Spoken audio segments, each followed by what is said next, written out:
میں اپنے مولا حسین کا پیغام لے کر آیا ہوں۔ ابن زیاد نے کہا، اس بے ادبی سے کہا کہ بتاؤ حسین کا پیغام کیا ہے؟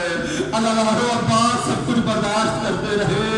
ایک مرتبہ مولا عباس نے کہا، مولا حسین چاہتے ہیں کہ ہم آج کے دن جنگ کو ملتوی کر دیں اور جنگ کو کل کے روز تک تاخیر کر دیں۔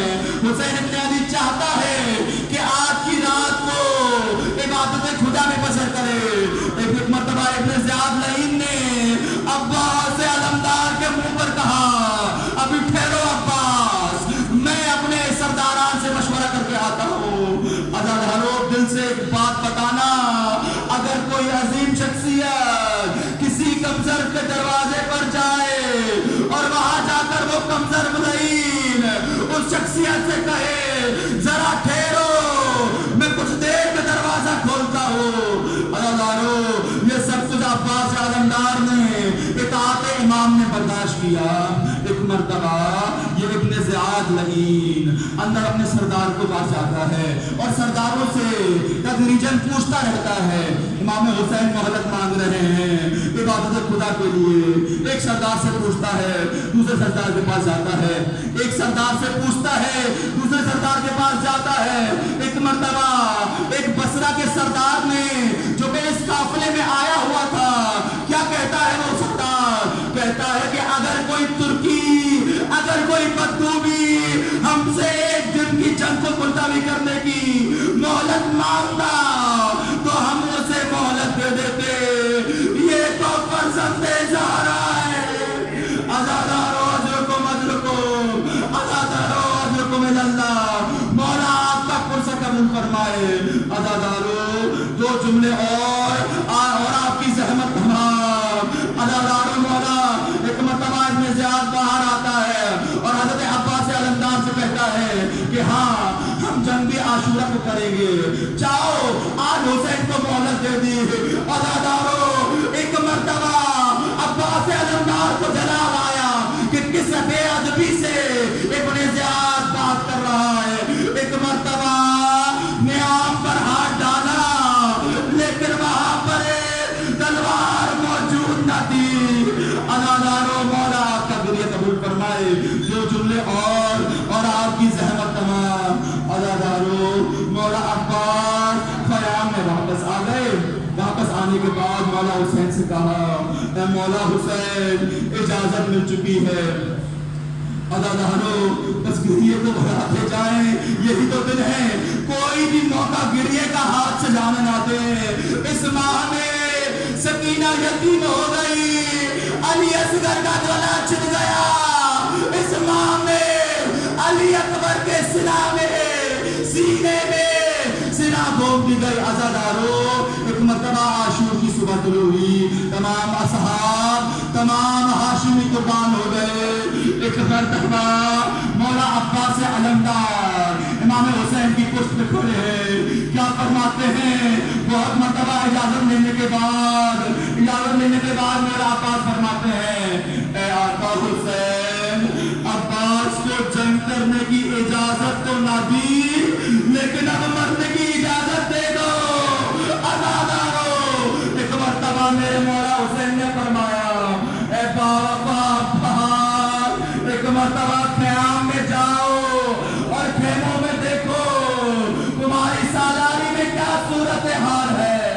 عزادارو، ایک مرتبہ مولا عباس ایک خیمے میں پہنچتے ہیں، وہاں جا کر کیا دیکھتے ہیں؟ ایک ننھی سی 4 سالہ بچی دوسرے بچوں کو دلاسا دے رہی ہے۔ کیا کہتی ہے؟ اے بچہ، تو نے پانی نہیں پیا؟ اے بیٹا، تو نے پانی نہیں پیا؟ آؤ میرے ساتھ چلو، میں مشکیزوں کو دیکھتی ہوں۔ ایک مرتبہ سکینہ نے مشکیزوں کو کھڑکھڑانا شروع کیا، ان نے پانی نہ ملا۔ ایک مرتبہ دوسرے خیمے سے خیمے میں گئی، ایک خیمے سے دوسرے خیمے، ایک خیمے سے دوسرے خیمے۔ سکینہ کو جب کسی خیمے میں پانی نہ ملا، ایک مرتبہ بچوں کو تسلی دینے کے لیے سکینہ نے کہا، اے بچوں، میرے امو ابا زندہ ہے۔ اے بچوں،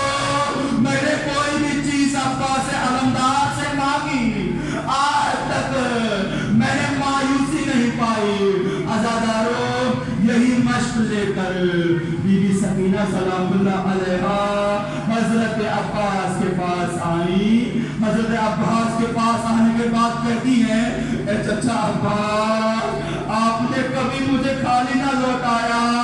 اے چچا عباس جب مجھے کوئی خواہش ہوتی تھی تو میں بابا سے نہ کہتی تھی, میں آپ کے پاس آتی تھی. اے چچا عباس خیموں میں علی اصغر پیاسا ہے, ارے خیموں میں بچے پیاسے ہیں. اللہ اس طرح کے ہوتے ہیں کہ جو اپنی پیاس کے بارے میں نہیں سوچتے, جو دوسروں کی پیاس کے بارے میں سوچتے ہیں. عزادارو ایک منزل اور لوں گا, ایک منزل اور لوں گا. عزادارو ایک مرتبہ میرے مولا عباس مشکیزہ لے کر دوڑتے ہیں, اپنے زوجنات کو دوڑاتے ہیں اور فرات کے کنارے پہنچ جاتے ہیں. فرات کے کنارے پہنچ گئے. میرے عباس علمدار نے ایک مرتبہ مشکیزوں کو پر کیا اور ایک مرتبہ اپنے دو دست پانی کے اندر بڑھا دیے. جب چلو بڑھ کے نے خود کو دیکھا